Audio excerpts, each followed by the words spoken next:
Saya nak mengulas tentang satu wawancara Mary Ann daripada Al Jazeera yang telah mewawancara Shirul Omar, iaitu salah seorang daripada pembunuh Al-Tantuya yang kini berada di Australia, yang baru saja dibebaskan daripada penjara di Australia dan hari ini hidup bebas. Kerana Australia, tuan-tuan, adalah sebuah negara yang mengamalkan pendirian tidak ada hukuman militeri, iaitu tidak ada hukuman gantung. Dan disebabkan Shirul dijatuhkan hukuman gantung di Malaysia, Australia tidak boleh mengekstradisi Shirul ke Malaysia untuk menjalani hukuman gantung tersebut, disebabkan di Australia mereka menolak hukuman militeri ataupun hukuman gantung ini, tuan-tuan. Jadi hari ini Shirul menjadi seorang yang bebas, sebebas-bebasnya. Baru-baru ini seorang wanita bernama Mary Ann, merupakan seorang daripada apa yang dipanggil sebagai reporter yang cukup anti dengan Datuk Seri Najib daripada Al Jazeera. Belum ini kita pun tahu perangai buruk Mary Ann ini, meminta merayu supaya Datuk Seri Najib ditemuduga oleh mereka. Mereka sediakan set soalan yang berbeza. Tiba-tiba bila pada hari kejadian, soalan yang ditanya totally different. Bukan soal tentang ekonomi, bukan soal tentang apa, tapi mereka tanya tentang Al-Tantuya dan sebagainya yang langsung tidak ada kaitan dengan Datuk Seri Najib Tun Razak. Jadi malam ni saya akan mengulas isu ini dengan lebih mendalam. Sebenarnya saya banyak mengulas isu ini, tuan-tuan. Bertahun, 5-6 tahun yang lalu saya dah ulas. Masa saya di Kementerian Kewangan dulu pun saya dah ulas. Tapi hari ini saya rasa saya perlu ulas kembali supaya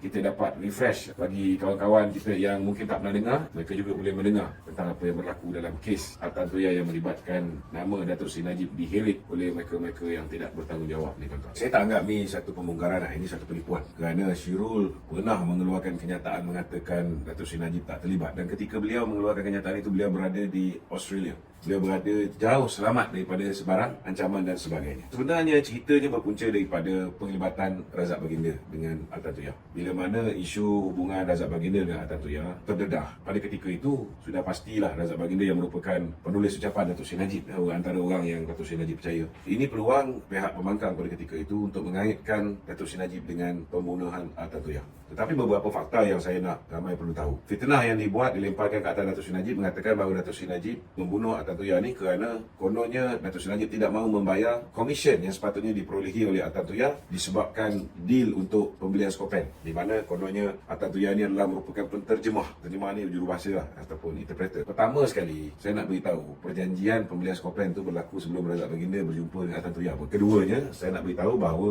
orang yang membuat fitnah ni tak buat homework dengan baik. Mereka ingat kita beli skopen ini dengan Rusia. Kalau Sukhoi ke, betul lah dengan Rusia. Tetapi kita beli submarine ini dengan Perancis. So apa guna kita nak gunakan Al-Tantuya ni sebagai interpreter? Al-Tantuya dia adalah warga Mongolia. Mongolia ni bersepadanan dengan Rusia. Memang Al-Tantuya boleh bercakap bahasa Inggeris, boleh cakap bahasa Mongol dan boleh bercakap bahasa Rusia. Tetapi kita tak perlu penterjemah Rusia kerana kita beli kapal ni daripada Perancis. Dan Perancis yang menjual kapal skopen ini, nilai satu biji kapal pun dekat 2 bilion. Takkan dia orang ni tak mampu untuk hire seorang yang boleh berbahasa Inggeris. Dan berdasarkan kajian saya, memang transaction ini, perbincangan ini berlaku dalam bahasa Inggeris. Mustahil syarikat yang menjual kapal bernilai 2 bilion ringgit tak boleh berbahasa Inggeris. Tak ada seorang pegawai pun yang boleh berbahasa Inggeris. So ini memang tak masuk akal. Ini kesilapan besar yang dibuat oleh puak-puak yang memfitnah Datuk Seri Najib. Keduanya, kelebihan dia, bila Datuk Seri Najib dituduh dengan tuduhan yang begitu berat, orangnya tak bersalah. Dia bersumpah dengan mudah. Wallahi wa billahi wa tallahi, saya bersumpah dengan nama Allah. Saya ada dekat Pematang Pahu pada ketika itu. Saya bersumpah dengan nama Allah, saya kenal pun tidak dengan perempuan Mongolia ni. Dan saya tak pernah mengarahkan ataupun saya tak pernah tahu